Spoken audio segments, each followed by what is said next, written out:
ಉಪಾಸನೆ, ನರಸಿಂಹದೇವರ ಸ್ಮರಣೆ ಇವುಗಳನ್ನು ಮಾಡುವಾಗ ನಮಗೆಲ್ಲ ನರಸಿಂಹದೇವರ ವಿಶೇಷವಾದಂತಹ ಅನುಗ್ರಹ ಆಗಬೇಕಾದದ್ದು ದುಷ್ಟ ಶಕ್ತಿಗಳ ನಿವಾರಣೆಗೆ. ನರಸಿಂಹದೇವರನ್ನು ಉಗ್ರ ಎಂಬುದಾಗಿ ಕರೆದಿದ್ದಾರೆ. ನಿಜವಾಗಿಯೂ ನರಸಿಂಹದೇವರು ಬಹಳ ಉಗ್ರರಾಗಿ ನಮ್ಮ ಒಳಗೆ ಹೊರಗೆ ಇರುವಂತಹ ಮನಸ್ಸಿನಲ್ಲಿ ಇರುವಂತಹ ದೋಷಗಳು ಹಾಗೂ ಹೊರಗಿರುವಂತಹ ಶತ್ರುಗಳು, ಎಲ್ಲ ತರಹದ ಶತ್ರುಗಳನ್ನು, ಅಂತಃಶತ್ರುಗಳನ್ನು, ಬಹಿಶತ್ರುಗಳನ್ನು ಎಲ್ಲರನ್ನೂ ಕೂಡ ನಿರ್ಮೂಲನ ಮಾಡುವುದಕ್ಕೆ, ದೂರ ಮಾಡಿ ನಮ್ಮನ್ನು ರಕ್ಷಣೆ ಮಾಡುವುದಕ್ಕೆ ಅತ್ಯಂತ ಉಗ್ರರಾಗಿ ಬೇಕಾಗಿದೆ.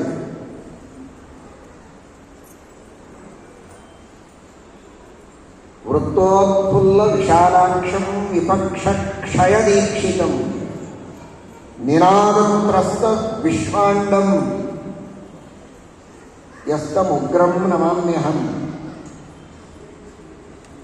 ನರಸಿಂಹದೇವರು ಇಡೀ ಜಗತ್ತನ್ನೇ ನಡಗಿಸುವಂತಹ, ಜಗತ್ತಿನಲ್ಲಿರುವ ದುಷ್ಟ ಶಕ್ತಿಗಳನ್ನು ಕೇವಲ ತಮ್ಮ ಧ್ವನಿಯಿಂದಲೇ ನಾಶ ಮಾಡುವಂತಹ ಮಹಾಶಕ್ತಿಯನ್ನು ಪಡೆದುಕೊಂಡ ಮಹೋಗ್ರ ಸ್ವರೂಪದಲ್ಲಿದ್ದಾರೆ. ಅದೇ ನರಸಿಂಹದೇವರು ಭಕ್ತರಿಗೆ ಅತ್ಯಂತ ಸೌಮ್ಯವಾಗಿಯೂ ಇದ್ದಾರೆ. ಪ್ರಹ್ಲಾದರಾಜನಂತಹ ಭಕ್ತರನ್ನ ನೀನೇ ಗತಿ, ನೀನೇ ಶರಣು, ನೀನೇ ರಕ್ಷಕ ಅಂತ ಶರಣು ಬಂದವರನ್ನ ಪ್ರೀತಿಯಿಂದ, ಅತ್ಯಂತ ಸೌಮ್ಯ ರೂಪದಿಂದ, ವಾತ್ಸಲ್ಯದಿಂದ ರಕ್ಷಣೆ ಮಾಡುವುದಕ್ಕೂ ಸಿದ್ಧ. ಆದರೆ ದುಷ್ಟರಾದ, ದುರಾತ್ಮರಾದ, ಸಜ್ಜನರಿಗೆ ಪೀಡೆಯನ್ನು ಕೊಡುವಂತಹ, ಹಿಂಸೆ ಮಾಡುವ ಸ್ವಭಾವ ಇದ್ದಂತಹ ದುಷ್ಟರಿಗೆ ಮಾತ್ರ ಅತ್ಯಂತ ಉಗ್ರರಾಗಿ ನರಸಿಂಹದೇವರು ತೋರುತ್ತಾರೆ. ಆ ದೃಷ್ಟಿಯಲ್ಲಿಯೇ ಸಿಂಹ ಅಂತ ಅವರ ಆಕಾರದಲ್ಲಿ ಅರ್ಧ ಸಿಂಹ ಅರ್ಧ ನರ ಇರೋದರಿಂದ ನರಸಿಂಹ ಅಂತನ್ನುವುದು ಸರಿ. ಆಕಾರದಲ್ಲಿ ಮಾತ್ರ ಅಲ್ಲ, ಅವರ ಸ್ವರೂಪದಲ್ಲಿಯೂ ಕೂಡ ಆ ತರಹದ ಒಂದು ಉಗ್ರತೆ ಇದೆ. ಸಿಂಹದಂತಹ ಉಗ್ರತೆಯೂ ಅವರಲ್ಲಿದೆ, ನರನಂತಹ ಸೌಮ್ಯತೆಯೂ ಇದೆ, ಸಿಂಹದ ಉಗ್ರತೆಯೂ ಇದೆ. ಭಕ್ತರಿಗೆ ನರನಂತೆ ಸೌಮ್ಯರಾಗಿ ಅನುಗ್ರಹ ಮಾಡಿದರೆ, ದುಷ್ಟರಿಗೆ ಸಿಂಹದಂತೆ ಉಗ್ರರಾಗಿ ಶಾಸನ ಮಾಡುತ್ತಾನೆ ಎನ್ನುವುದನ್ನು ತಿಳಿಸಿಕೊಡುವುದಕ್ಕೋಸ್ಕರ ನರಸಿಂಹ ಎಂಬುದಾಗಿ ಅವರನ್ನು ಕರೆಯೋದು, ಹಾಗೇ ಅವರ ರೂಪ ಇರೋದು, ಹಾಗೇ ಅವರ ಉಪಾಸನೆಯನ್ನು ಮಾಡೋದು. ನರಸಿಂಹದೇವರು ಅವರನ್ನು ನಾವು ಭಜಿಸಿದಾಗ ನಮಗೂ ಆ ತರಹದ ಅನುಗ್ರಹವನ್ನು ಮಾಡುತ್ತಾರೆ. ಕೆಲವೊಮ್ಮೆ ಕೆಲವರು ಬಹಳ ಸೌಮ್ಯವಾಗಿರ್ತಾರೆ, ಸಜ್ಜನರಾಗಿರ್ತಾರೆ, ಸೌಮ್ಯವಾದ ಸಾಧು ಸ್ವಭಾವದವರಾಗಿರ್ತಾರೆ. ದುಷ್ಟರೆಲ್ಲ ಅವರ ಮೇಲೆ ಆಕ್ರಮಣವನ್ನು ಮಾಡಿ ಅವರಿಗೆ ಪೀಡೆಯನ್ನು ಕೊಡಬೇಕು, ಅವರ ಸಜ್ಜನಿಕೆಗೆ ಧಕ್ಕೆ ತರುವಂತೆ, ತಮ್ಮ ಕಾರ್ಯ ಸಾಧನೆಯನ್ನು ಮಾಡುವುದಕ್ಕೆ ಸಾಧ್ಯವಾಗದಂತೆ ಅವರಿಗೆ ಪೀಡೆ ಕೊಡಬೇಕು ಅಂತ ಸಾಕಷ್ಟು ಜನ ತೊಂದರೆ ಕೊಡ್ತಾ ಇರ್ತಾರೆ.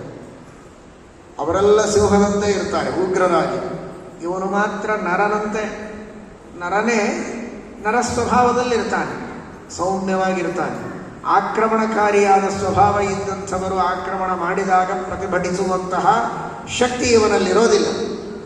ಆ ಸಂದರ್ಭದಲ್ಲಿ ನರಸಿಂಹದೇವರಿಗೆ ಶರಣು ಹೋದಾಗ ಅವರ ನಾಮಸ್ಮರಣೆಯನ್ನು ಮಾಡಿದರೆ, ಮಂತ್ರಜಪ ಮಾಡುವ ಯೋಗ್ಯತೆ ಇದ್ದವರು ಮಂತ್ರಜಪ ಮಾಡುತ್ತಾರೆ.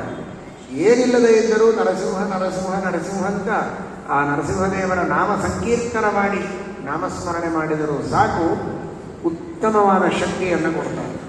ಅಂತಹ ದುಷ್ಟಶಕ್ತಿಗಳನ್ನು ತಡೆಯುವ ಶಕ್ತಿಯನ್ನು, ಅದನ್ನು ಸ್ತಂಭನೆ ಮಾಡುವ ಶಕ್ತಿಯನ್ನು ಇವರಿಗೆ ನರಸಿಂಹದೇವರು ಕರುಣಿಸ್ತಾರೆ.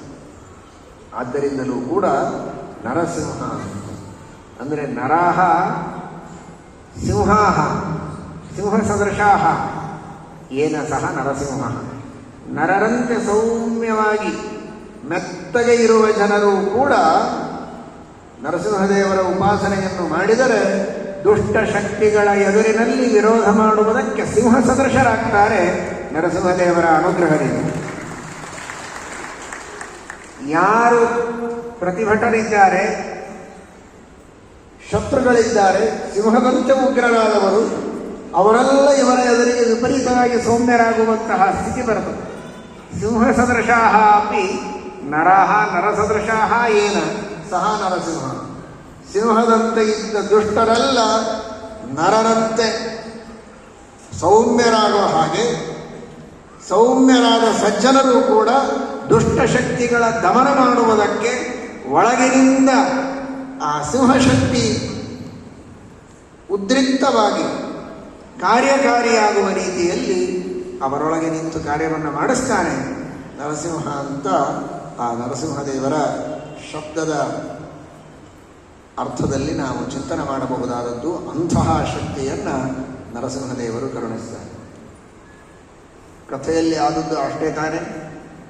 ಪ್ರಹ್ಲಾದರಾಜರು ಅತೀ ಸೌಮ್ಯ ಸ್ವಭಾವದವರು. ಕಥೆಯಲ್ಲಿ ಬರೋದೇ ಹಾಗೆ. ಕೃಷ್ಣ ಗ್ರಹ ಗೃಹೀತಾತ್ಮ ನ್ಯಸ್ತ ಕ್ರೀಡನಕೋ ಬಾಲಃ.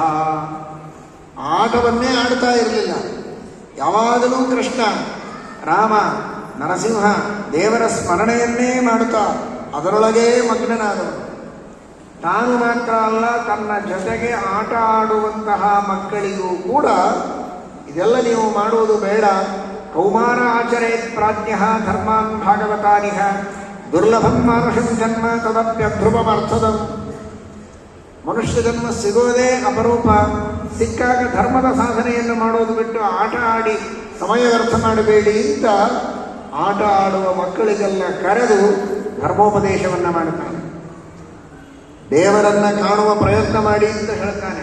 ಕೋಟಿ ಪ್ರಯಾಸೋ ಸುರ ಬಾಲಕ ಹರೇಹೇ ಉಪಾಸನೆ ಸ್ವೇ ಹೃದಯ ಛಿದ್ರವತ್ಸತಃ. ಎಲ್ಲಿಯೂ ದೂರ ಇಲ್ಲ, ದೇವರು ನಿಮ್ಮ ಹೃದಯದಲ್ಲಿದ್ದಾನೆ. ಅವನನ್ನು ಉಪಾಸನೆ ಮಾಡಿ ನಿಮಗೆ ರಕ್ಷಣೆಯನ್ನು ಕೊಡ್ತಾನೆ ಅಂತ ಆ ಭಗವತ್ ತತ್ವದ ಉಪದೇಶವನ್ನು ಮಾಡುವ, ಭಜನೆ ಮಾಡುವ, ನಾಮ ಸಂಕೀರ್ತನ ಮಾಡುವ, ದೇವರ ಗುಣಗಾನ ಮಾಡುವುದರಲ್ಲಿ ಮೈ ಮರೆಯುವ ಒಂದು ರೀತಿಯ ಅತ್ಯಂತ ಸಾಧಕನಿಗೆ ಇರಬೇಕಾದ ಸೌಮ್ಯತೆಯನ್ನು ಪರಿಪೂರ್ಣವಾಗಿ ಪಡೆದುಕೊಂಡು ಸಾಧನೆಯ ಮಾರ್ಗದಲ್ಲಿದ್ದವ ಪ್ರಹ್ಲಾದರಾಜ. ಯಾವಾಗಲೂ ಹಡಿ ಬಡಿ ಕಡಿ ತುಳಿ ಕತ್ತರಿಸು ಇದರೊಳಗೇ ಮುಳುಗಿದವ ಹಿರಣ್ಯಕಶಿಪು.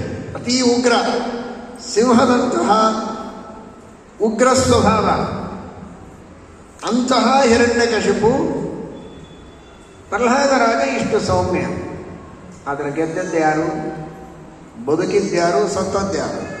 ಅಷ್ಟು ಉಗ್ರನಾಗಿದ್ದರೂ ತನ್ನ ಎಲ್ಲ ಉಗ್ರವಾದಂತಹ ಪ್ರಯತ್ನಗಳನ್ನು ಮಾಡಿದರೂ ಪ್ರಹ್ಲಾದರಾಜರನ್ನು ಕೊಲ್ಲುವುದಕ್ಕೆ ಸಾಧ್ಯ ಆಗಲಿಲ್ಲ. ಇವನಿಷ್ಟು ಸೌಮ್ಯನಾಗಿದ್ದರೂ ಕೂಡ ಯಾವುದೇ ರೀತಿಯ ಉಗ್ರತೆ ಇಲ್ಲದಿದ್ದರೂ ನರಸಿಂಹದೇವರ ಒಂದು ಅನುಗ್ರಹದ ಶಕ್ತಿ ಇದ್ದದ್ದರಿಂದ ಇವನೇ ಬದುಕಿದ. ನಿಜವಾಗಿ ಸಿಂಹ ಬದುಕಬೇಕು, ನರ ಸಾಯಬೇಕು, ಸಿಂಹಕ್ಕೆ ಬಲಿಯಾಗಬೇಕು. ಆದರೆ ಇಲ್ಲಿ ನರ ಪ್ರಹ್ಲಾದನೇ, ಸೌಮ್ಯ ಸ್ವಭಾವದ ಪ್ರಹ್ಲಾದನೇ ಬದುಕಿದ. ಅವನೇ ಗಟ್ಟಿಯಾಗಿ ನಿಂತ. ಮುಂದೆ ಅವನೇ ರಾಜ್ಯ ಆಳಿದ. ಅತೀ ಉಗ್ರನಾಗಿ ಇವನನ್ನು ಸಂಹಾರ ಮಾಡಿಯೇ ತೀರ್ತೇನೆ ಅಂತ ಮಾಡದೇ ಇರುವ ಪ್ರಯತ್ನವೇ ಇಲ್ಲ. ಪರ್ವತದಿಂದ ಬೀಳಿಸಿದ, ಆನೆಯಿಂದ ತುಳಿಸಿದ, ವಿಷ ಕುಡಿಸಿದ, ಆವಿಚಾರಿಕ ಪ್ರಯೋಗಗಳನ್ನು ಮಾಡಿದ, ಎಲ್ಲ ಮಾಡಿದ. ಏನು ಮಾಡಿದರೂ ಕೂಡ ಅವನೇ ಹಾಳಾಗಿ ಹೋದ. ಸಿಂಹದಂತೆ ಪ್ರಹ್ಲಾದನಿಗೆ ಅವನೇ ಬಲಿಯಾಗಬೇಕಾಯಿತು ಹಿರಣ್ಯಕಶಿಪು. ನೇರವಾಗಿ ಪ್ರಹ್ಲಾದ ಸಂಹಾರ ಮಾಡಿಲ್ಲ. ಆದರೆ ಪ್ರಹ್ಲಾದರಾಜನ ಪರವಾಗಿ ನಿಂತು ನರಸಿಂಹದೇವರು ಹಿರಣ್ಯಕಶಿಪುವಿನ ಸಂಹಾರ ಮಾಡಿದರು. ಅಂದರೆ ಸೌಮ್ಯನಾದಂತಹ ಪ್ರಹ್ಲಾದ ಸಿಂಹದಂತೆ ಜೀವನವನ್ನು ನಡೆಸಿದ. ಸಿಂಹದಂತೆ ಉಗ್ರನಾದಂತಹ ಹಿರಣ್ಯಕಶಿಪು ನರನಂತೆ ಬಲಿಯಾದ. ಇದು ನರಸಿಂಹದೇವರ ಕೃಪೆಯಿಂದ. ಜೀವನದಲ್ಲಿ ನರಸಿಂಹದೇವರನ್ನು ನಾವು ನಂಬಿದರೆ ನಮಗೂ ಕೂಡ ಅದೇ ರೀತಿ ಅಂತಃಸತ್ವವನ್ನು ನೀಡಿ ಎಲ್ಲ ದುಷ್ಟಶಕ್ತಿಗಳನ್ನು ದೂರ ಮಾಡಿ ನರಸಿಂಹದೇವರು ಅನುಗ್ರಹ ಮಾಡುತ್ತಾರೆ ಅಂತನ್ನುವಂತಹ ಒಂದು ಸಂದೇಶವನ್ನು ನಾವು ಆ ನರಸಿಂಹ ಎಂಬ ಶಬ್ದದ ಹಿನ್ನೆಲೆಯಲ್ಲಿ ತಿಳಿಯಬಹುದು. ಜೊತೆಗೆ